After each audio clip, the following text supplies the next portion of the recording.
many of you have been coming to Rockies games since 1993? There you go. Kyle, when were you born again? Just check. Well, again, welcome. I'm Jenny Cavnar from AT&T Sportsnet. I host the Rockies pre- and post-game show. Good to see you. Thank you. We have David Dahl with us, the All-Star. David Dahl. Oh, yeah. Manager Bud Black entering his 13th season as a manager.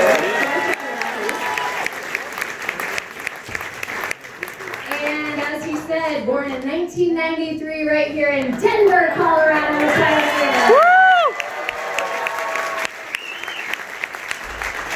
And if you'll turn your attention to the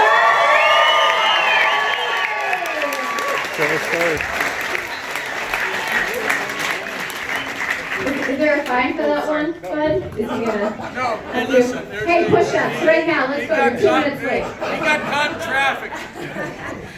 So there you go. 2-time All-Star, by the way. 2-time. Not to mention future Gold Glover. Okay. Definitely. All right. So as we get excited for 2020, that's exactly where I want to begin with the manager, Bud Black. He's going to give you a little outlook on the season ahead. And what fans can be expecting, buddy? Well, I think the thing that we're going to be talking about when we get down to Arizona, we've already started talking about it anyways. We feel we have a good team. Last year was a tough one, no doubt about it. But knowing the character of our team, led by these 3 guys out front and a couple other veteran players, I mean, there's a big bounce back for us. I feel it.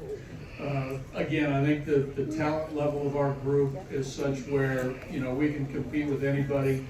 And in talking to my contemporaries, my other managers, coaches, they know the same thing too. They know that we have a good team, and something that we talk about amongst ourselves in the wintertime when we have winter meetings and managers get together, that they feel the same way, and I feel strongly about that. So I think a bounce back from our group. You guys will be proud of the 2020 team. All right. That was a great answer. Of course, going into every season, you look for health. A healthy team is always a good start. So, David, let's start there with you. I know fans were just as disappointed as you were when you had the ankle injury this year after getting nominated to the All-Star game for the first time in your career. Kind of update us on where you're at health-wise. Yeah, I'm good to go, 100%. 100!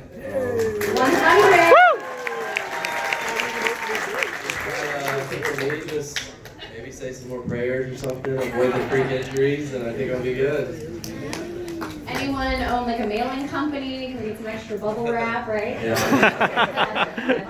All right, Kyle, we'll move on to you. What's the off-season been like? How's training been? What have you been up to?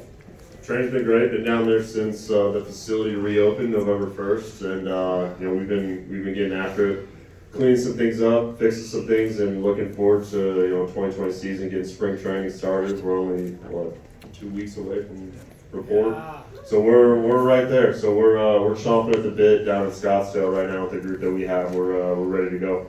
How many of you guys are going to join then in Scottsdale spring training? Awesome. Trav, what have you been up to, man?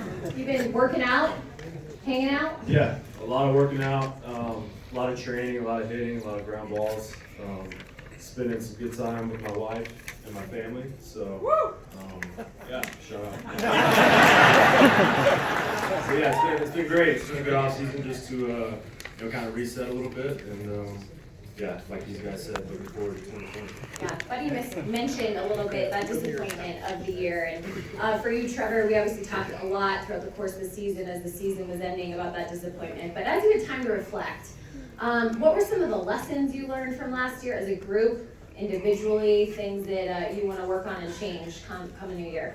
Yeah, I think, no one took, that season harder than any of the players, we had very high expectations for last year, and obviously didn't meet those, but, baseball is a tough game, and we feel like, just at the drop of a hat, you can turn things around. And I think that's what's special about our game. so we feel like we have a very similar team to the last 2 years, the last 3 years, the 2 out of 3 playoff years. So we're going to lean on that. We're going to lean on our depth, and but yeah, that's why we're also anxious to get down to spring and kind of officially turn the page. Kyle, same thing. I mean, pitching, it obviously was a huge bump in the road year after a lot of success personally for you the year before, and then collectively as a group. What's kind of been the message amongst pitchers and how things can turn for you guys this season? For us, we're somewhat of a young core pitching staff that has come through the ranks together and figured out a lot of stuff together as a starting group and as a pitching core in general. And we're looking to feed off each other every time we go out and start. And last year was a year that we all want to forget about and move on. But you can learn a lot from those failures. And I know I did, and I'm sure guys like Marquez, Gray, everyone else part of this pitching staff has learned from their successes and failures, and we're looking to take that right into 2020 and keep building. David, you were in quite a groove offensively when you sustained the injury, hitting 302 in 100 games. How hard is it now that you've had that break and obviously having to rehab and go through all that? How do you get back to that place of production? I think it starts first with the mindset of where you're hurt, leaning on guys close to you, because it's definitely hard. I wanted to be out there the last 2 months and wasn't able to. And then in the off season, I started hitting a little bit sooner than I usually do, just to get the feel back, get everything back, and running everything. So it's just going to take now bats and spring training, kind of getting the timing back, because it was a pretty long layoff for me. So, but I'm expecting to jump in and kind of get going. But you were sitting around some veterans on your team, and then obviously you guys had a lot of players make their major league debuts last year. With that young core, that depth, how exciting is that for you going into another season? You always talk about how experience is your best teacher, and there was a lot of experience to be had last year. Yeah, you're right. And a lot of the major league debut and a lot of the younger player experience was unfortunately from some injuries that occurred. So with that, with a guy like Brendan Rodgers and Peter Lambert, and a couple guys in our bullpen, all these guys getting the taste of the big leagues and knowing what the big leagues is all about will only help them. And what I like about the group, and Kyle mentioned it, that there's some guys coming into their third, fourth, fifth years of being big leaguers, so they get it now. What a long season's all about. What a winning season is like, what that is like, what that feels like. And I think we can draw on that. And I think the group as a whole now understands, truly what it takes from spring training and to the end of the year. There's a consistency component, both offensively and on the mound, that has to occur. And these are the conversations that players have. And I know that our guys talk very well amongst each other about what needs to be done, the talks that have to be had about how we're going to do it and how we're going to win. And I love that about our guys. They're committed. They get it. They get along with each other. They play for each other, and it's such really good stuff to watch from my chair and the coach's chair. So, like I said, Jen, like you said, and I said it yesterday when we did our Rockies Rewind thing, which Good was great. promo. Yeah, Those are coming up on AT&T Sports Net. You set your DVR. And I think there's a couple. There's a couple Trevor moments in there. I think that we talked about yesterday. Just a few, yeah. But the good experiences, are really good to lean on. And even Kyle coming back, late in the year from his groin injury and making a couple starts that were shortened starts, but working on a few things up to those starts that he carried over into his off season are healthy. So that's all good stuff. Well, since you led me into the teas, I'll just go ahead and give everyone a sneak peek, right? We are going to relive Trevor's story, hitting 100 and 101 home runs all on the same day in his career. It's historic for him because for Trevor, he becomes the fastest shortstop in the history of this game to get to 100 home runs.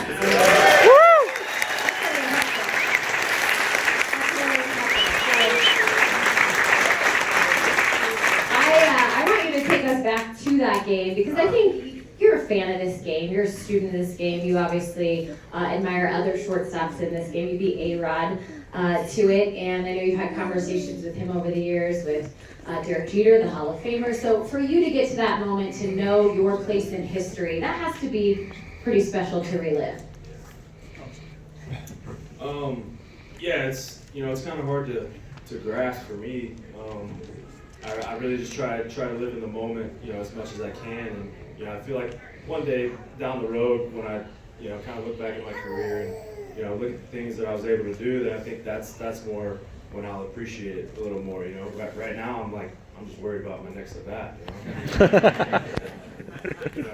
And I guess to hit 100 and then 101, I think that was special for me because when you hit like a big home run like that, you hit number 100, and then there's oftentimes you can let your mind wander and you start you can just be kind of complacent with that. And so I was proud of myself for that.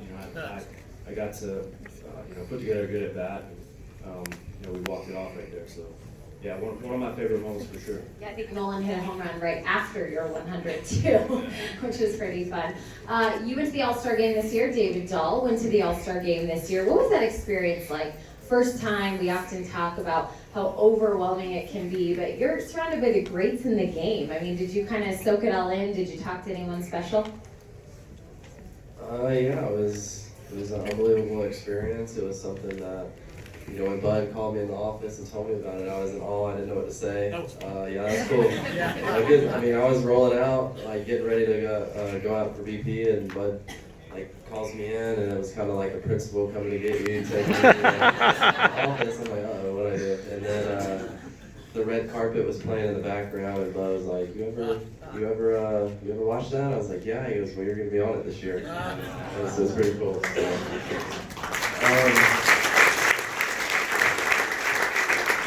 So at the All-Star game, it was fun. It was awesome to be with Trevor, Nolan, and Charlie, kind of leaning on them for advice and stuff. And then I talked to all the good players. That's where you can learn a lot. Kind of pick up what they're thinking at the plate, what their routine's like, just little things. And it was an unbelievable experience. Makes you want to go back every year. That's awesome. Speaking of great players, I'd be remiss if we didn't get to the Hall of Fame class this year. I mentioned Derek Jeter, but how about Larry Walker?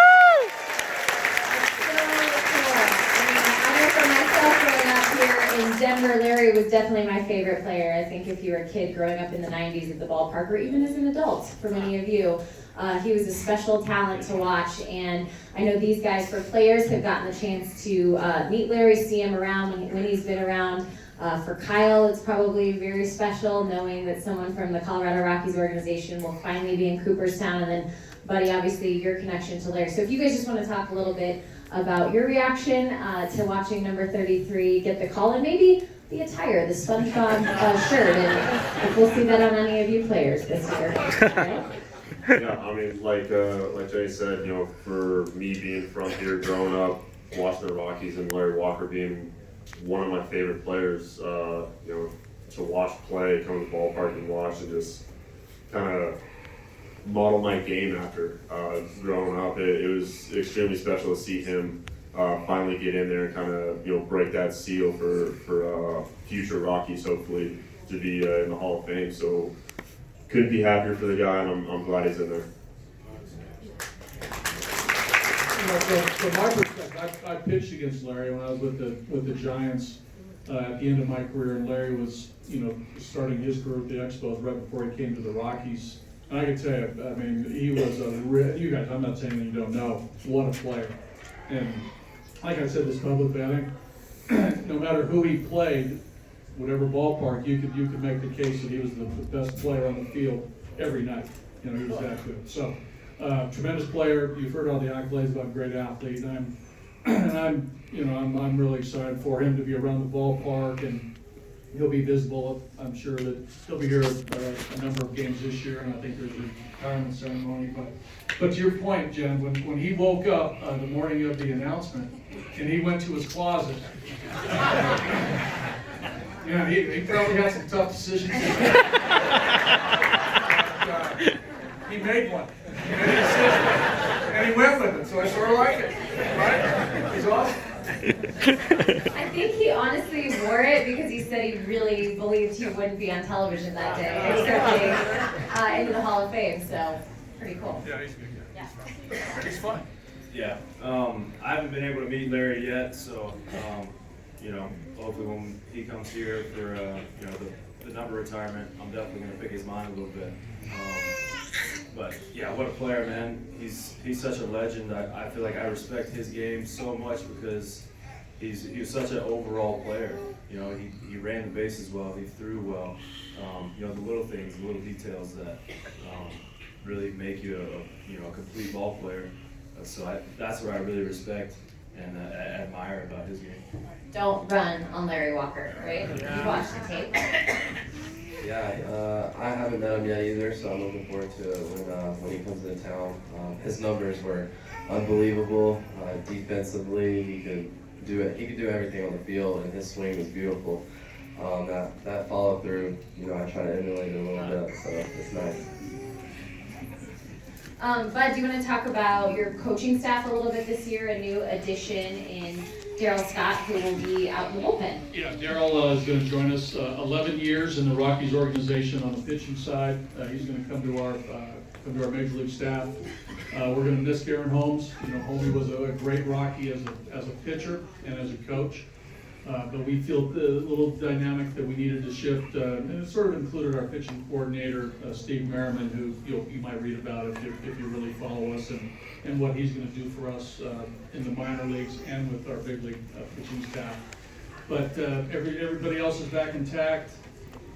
You've all known Stu Cole for a long time, going to third, and Ron Gideon, a great Rocky. Mike Redmond, who came on board with me, is fabulous with the team. Steve Foster back, taking care of the pitchers. Dave Maggott and Jeff Salazar, coming back again. Mags for his second year. I thought Mags did a nice job, first year with a lot of our hitters, and I think it's going to be even, more of a tighter relationship with our guys once they know Mags now, and going to the second year, Mags knows these guys. So, we're in pretty good shape here, Jim, on the coaching side.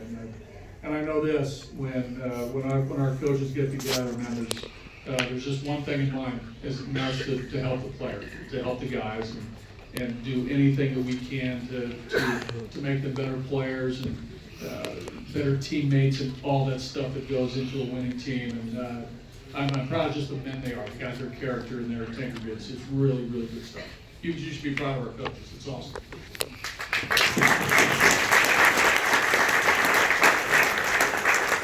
Well, we know the baseball season is a grind, 162 plus games, okay? Plus October, okay?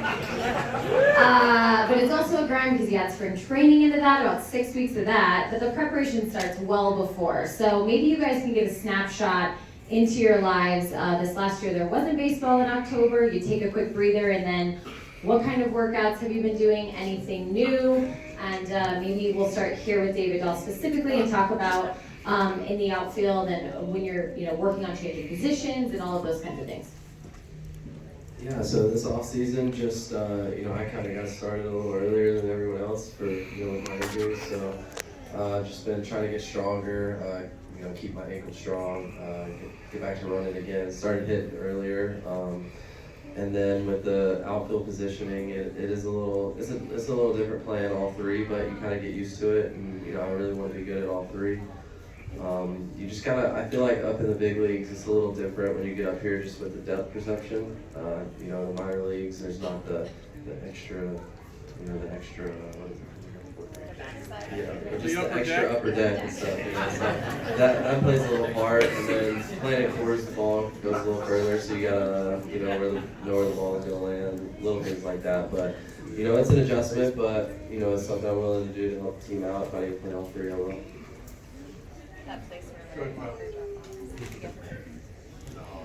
So for me, season ended. I usually take about a month off of just doing nothing, shut everything down. This off season was a little different. I got 2 weeks in the off season and I couldn't take it anymore. I had to start things up. Got back in the gym, started lifting, then moved back down to Scottsdale. when our facility opened up down there. So since November 1st, we've been hitting it hard down there, and getting our bodies right, getting our minds right for this upcoming season. Like Jay said, 162 plus games is a lot of games, and it takes its toll on you, not only physically but mentally. For me, some of the stuff that I've been working on is smoothing out my mechanics in my delivery, getting everything right, flowing in one motion, nice even keel, and being able to repeat that over and over again. And really quick to add, what are you doing next week? Aren't you guys involved with Special Olympics? Oh yes, so the polar plunge. I don't know how many of you in here have heard of Special Olympics polar plunge. Okay, so for those of you who don't know, I've been involved with Special Olympics over the past couple years. I got to first meet the Team Colorado at the USA Games in Washington when we were playing Seattle, and I just fell in love with these kids. They're incredible people, athletes, hardworking, and they come from such a team aspect kind of thing. But they're doing their polar plunge February 22nd, I believe. I won't be there, but my girlfriend will be attending. We have a fundraiser page that Special Olympics helped us out. Feel free to go check it out, learn about it. It's an incredible cause, and like I said, these athletes are truly incredible people.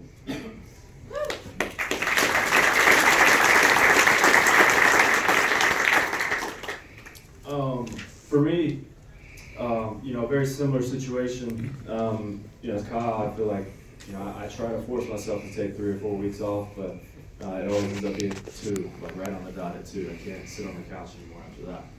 But, once my training's been pretty similar in the years past. Always trying to add little things here or there to, whether it's mobility or strength in certain areas to, that can help me out on the field. So I sprinted a lot more this off season because I want to steal some more bases this year.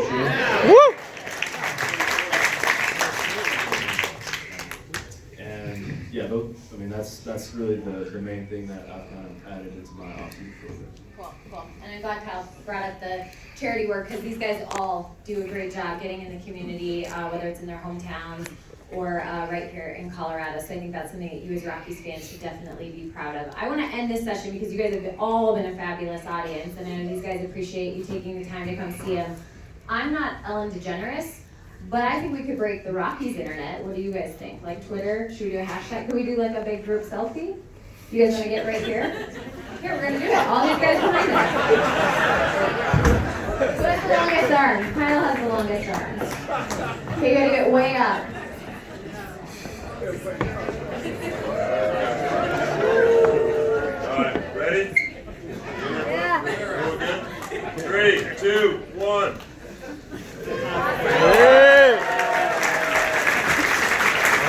Thank you guys so much for joining us. So a big round of applause for the Rockies.